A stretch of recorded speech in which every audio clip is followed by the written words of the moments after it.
try to stay alive, ho. I gotta survive and try to stay alive, ho. Not gonna lie, son, that's gangster as fuck. I'm here to tell you, there's a group of elitists that run this nation, a bunch of globalists that run the world, and their money runs it. And I'm gonna tell you something, it is nothing more than a satanic death cult. I'm gonna do something illegal. Okay, Brad Pitt, we are live. Yeah, so we covered, I want to say a couple weeks ago, maybe a couple months ago. I'm losing track of time at this point. Brad Pitt's Make It Right Foundation. So they were in the 9th Ward in Katrina after the hurricane, and they were supposed to be setting up housing for people who had lost their houses during the hurricane. And there were just all sorts of problems. And we played a couple news clips, and they were showing how, like, you know, these houses, like the roofing was falling off, there was, you know, leaking in them. They just were not suitable to be lived in. And it was like a big scandal at the time. Well, now we have an update. So this article came out April 1st, so not that long ago. A subsidiary of the Make It Right Foundation, the troubled post-Katrina housing nonprofit founded by actor Brad Pitt, owes the city of New Orleans nearly $15,000 in delinquent property taxes and fines on the 32 properties it owns in the lower 9th Ward. And the group may owe thousands more in 2022 taxes. Another Make It Right property was offered up at a tax sale in 2020 for delinquent taxes dating back to 2017. Okay, so this is Brad Pitt's organization. He's a fucking millionaire. All his friends are millionaires, and they can't pay property taxes. And on these raggedy fucking houses, too. Because those houses were not, like, big, bougie houses. They were small and raggedy. And, like, somehow, like, of course, right, I'm very reversed racist, and I can't help but look at the racial aspect. Not related to this story, but just interesting that they're actually not paying their taxes. Mm-hmm. But remember when it was like the rumor mill picked up, and this was like before Twitter and shit, that Jay-Z wasn't paying the bills on his 40/40 club? Yeah. Yeah, and I remember in an interview like a year later, he was like, I don't know what they're talking about. Like, I think I can pay my bills. You know, Jay. Yeah, it's interesting for sure. And then, of course, also the fact that, like, this organization owes all this money. But if this had been, like, an individual, you know, they would have been locked up for this shit. Yeah. Not paying their taxes. As a poor black person in Louisiana. Fuck. So the organization has until next year to pay off that debt, or the tax certificate buyer can take over the property's titles. And that is for the properties that have delinquent taxes dating back to 2017. And a 34th property was recently seized and sold by the Orleans Parish Sheriff's Office for failure to pay $1,205 in fines for sanitation violations and rodent harborage. See, again, like, so you did this as a charity project for poor people, but they had sanitation violations? So you're telling me a bunch of poor-ass niggas in Louisiana who somehow survived Katrina, but lost their houses, you give them a new house, and this is what the fuck you give them? Something that has sanitation violations? Like, why do you think this is what they deserve? Why? And then also the fact that they got confiscated for $1,205 in fines. Like, Brad Pitt, he probably just has like he has over $1,000 of old $100 bills he doesn't even remember he has at this point. $1,200? He's a fucking millionaire several times over. His friends are all millionaires. They couldn't afford a fucking $1,200 fine. That's too much. Couldn't afford or doesn't matter? Does it matter? Doesn't matter. Like, we're old and rich. Like, who gives a shit? Right. Fuck him. Right? And he's from the Ozarks, which is if you search Ozarks and racist, the word lynching is the second word of the search. At least for my search, right? Isn't your Google search tailored to you? I think so, yeah. So my search, the first thing that comes up Ozarks racist is the lynching and expulsion of blacks in the southern Ozarks 1894 to 1909. Oh, good.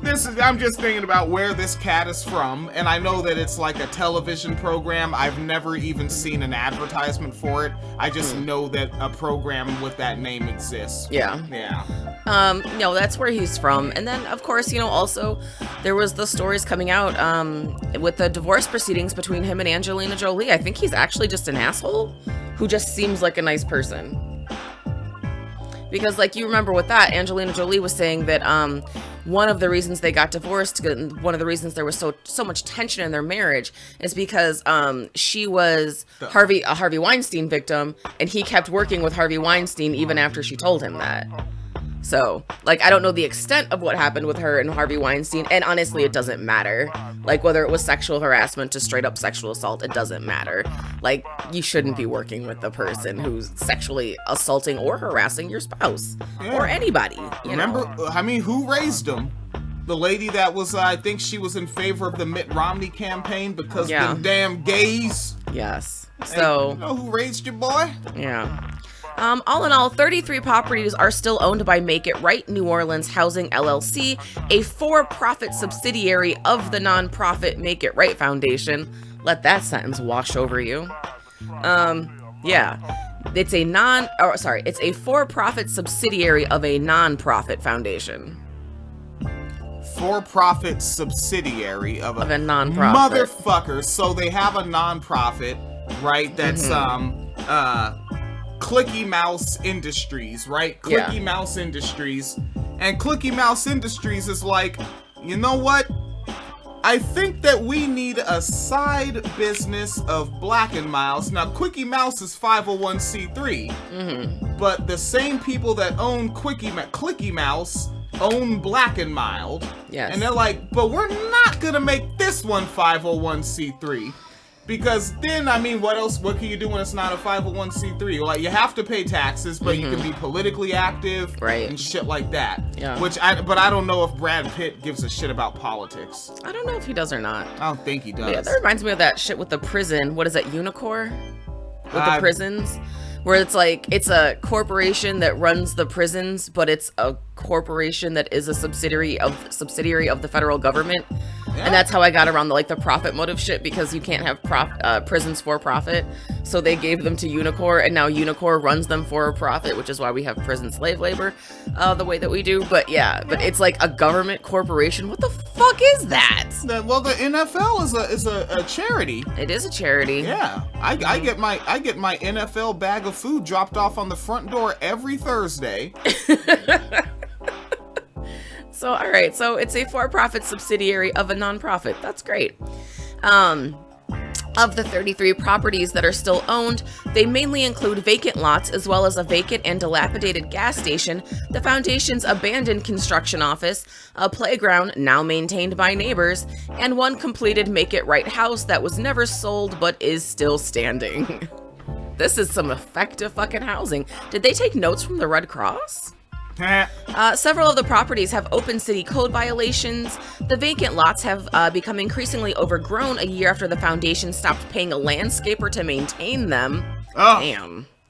The blighted gas station, office, and playground continue to deteriorate, and although one completed home appears in good shape on the exterior, the interior is clearly damaged. Some of the lots are mowed and well maintained, but it appears that's only because of the residents living next door have started to mow properties themselves to keep away rats, mosquitoes, and snakes. Oh God, if you don't cut your grass, the snakes. Oh God. This is southern Louisiana. Swampy shit. Oh God.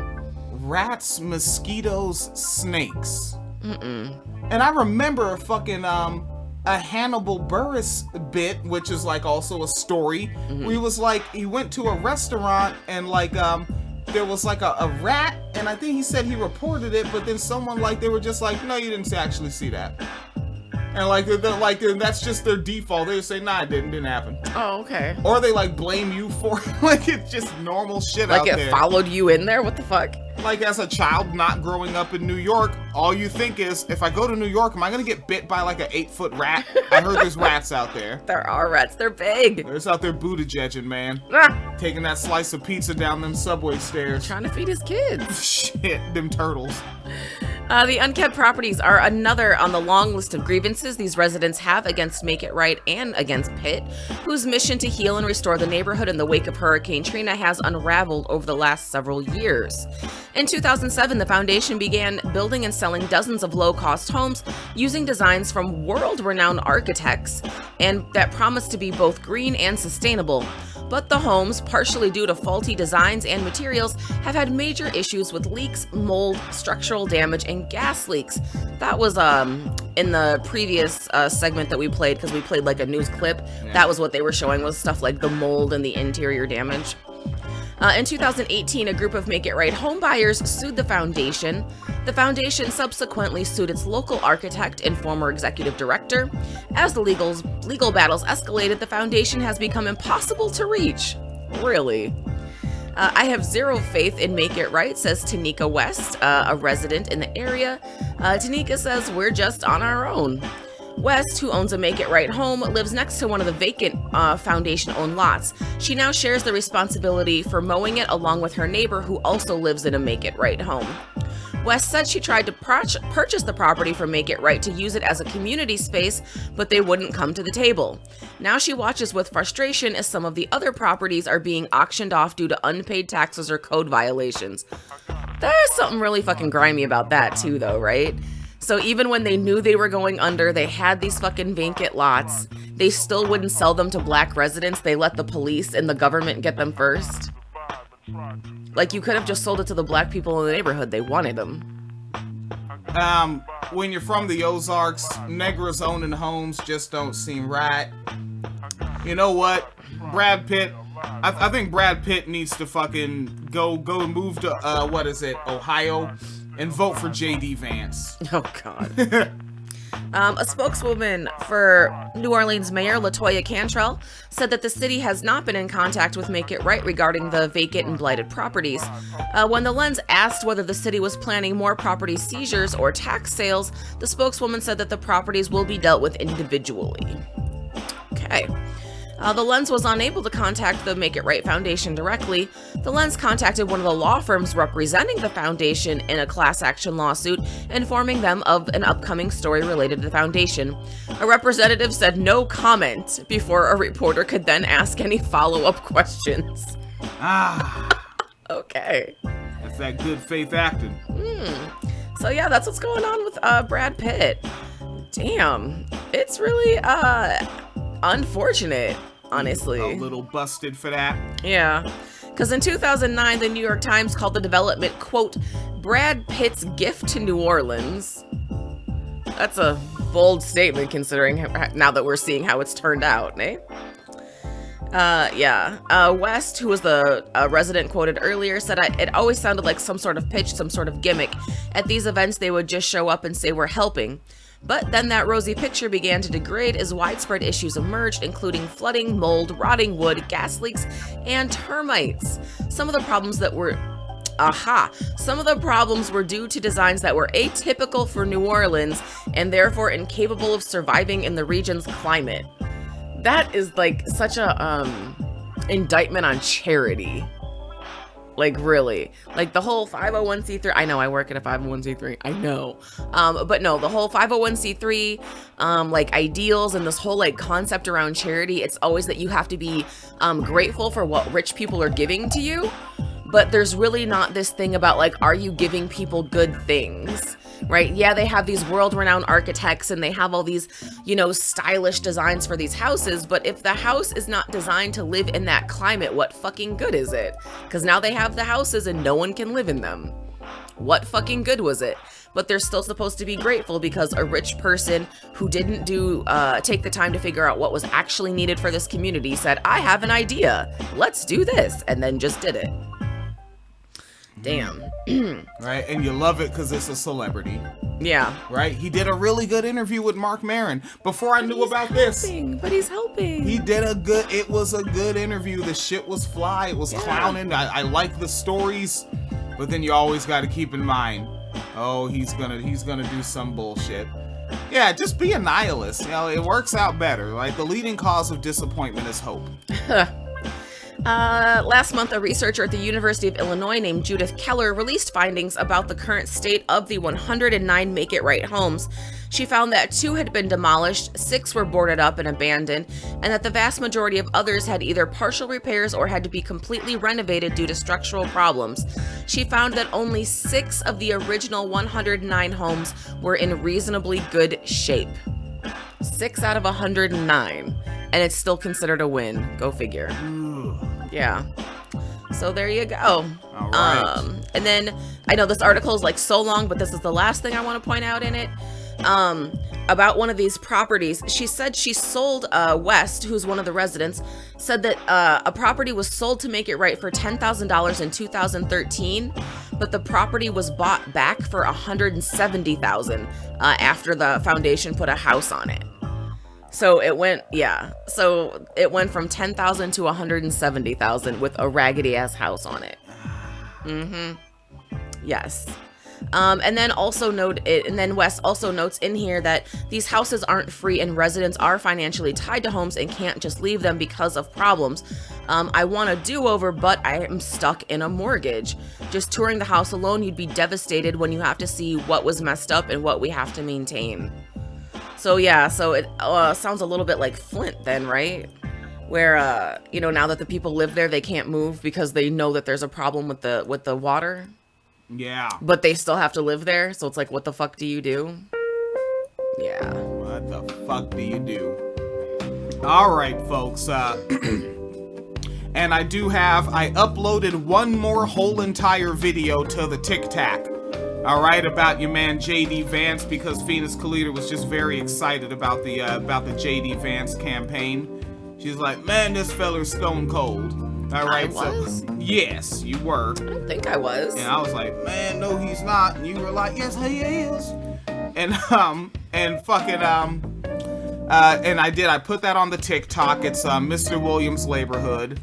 I have not changed the YouTube name yet to Mr. Williams Laborhood, but I am slowly rolling that out. Like, as I upload stuff, I'll just make changes along the way. Because literally with the way life is going right now, I can't just take a Sunday sit down. Right. Sunday's gonna be some shit. I'm gonna have to make an emergency trip to the laundromat. But just a reminder of what Phoenix Kalita is very excited about in the political world. All right. Are you a racist? Do you hate Mexicans? The media calls us racist for wanting to build Trump's wall. They censor us, but it doesn't change the truth. Joe Biden's open border is killing Ohioans, with more illegal drugs and more Democrat voters pouring into this country. This issue is personal. I nearly lost my mother to the poison coming across our border. No child should grow up an orphan.